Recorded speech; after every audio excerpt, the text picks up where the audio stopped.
நாம் இன்றைக்கி இருக்கிறது சென்ட்ரல் மெட்ரோங்க. சென்ட்ரல் மெட்ரோலேருந்து சென்ட்ரல் ரயில்வே ஸ்டேஷன் எப்படி போகிறது அப்படிங்கிறத அன்றைக்கி பார்க்க போகிறோம். விம்கோ நகர், கிண்டி, எல்ஐசி இந்த பக்கத்துலேருந்து வர்றவங்க 2 ஃப்ளோர் மேலே ஏறினா கான்கோர்ஸை அடையலாங்க. அசோக்நகர், கோயம்பேடு, எக்மோர் இந்த பக்கத்துலேருந்து வர்றவங்க 1 ஃப்ளோர் மேலே போகணும்.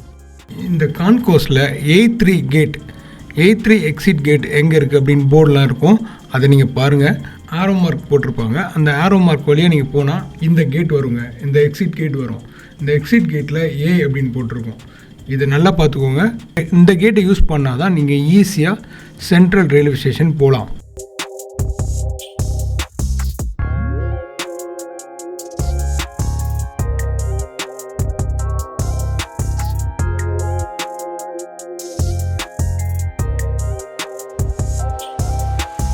எக்ஸிட் ஆன உடனே லெஃப்ட் ஹேண்ட் சைடுங்க, லெஃப்ட் ஹேண்ட் சைடு திரும்பி நேராக போகணுங்க.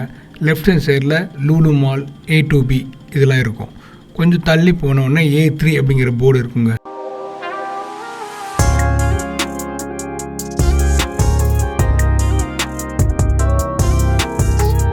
இந்த போர்டை தாண்டினோடனே ரைட் ஹேண்ட் சைடில் லிஃப்ட்டு, எக்ஸலேட்டர், ஸ்டெப்ஸு எல்லாமே இருக்குங்க. அதை யூஸ் பண்ணி நீங்கள் 2 ஃப்ளோர் மேலே போகணுங்க. 2 ஃப்ளோர் மேலே போனால் சென்ட்ரல் ரயில்வே ஸ்டேஷனை அடைஞ்சிடலாம்.